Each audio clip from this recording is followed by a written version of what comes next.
Hi guys, welcome to How to Solutions YouTube channel. In today's video, I'm going to show you how you can get graduation cap on Bitmoji.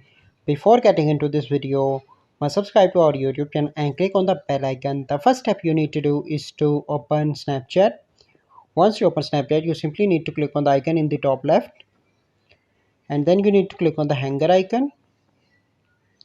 And once you click on that, you simply need to select the hat first. So here you need to select the hat. So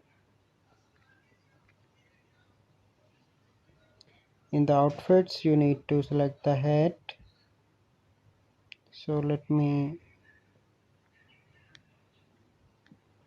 okay, so now we can on the headwear, and here you need to scroll down so that we can, so this is the graduation cap, and then you need to click on save on the top right.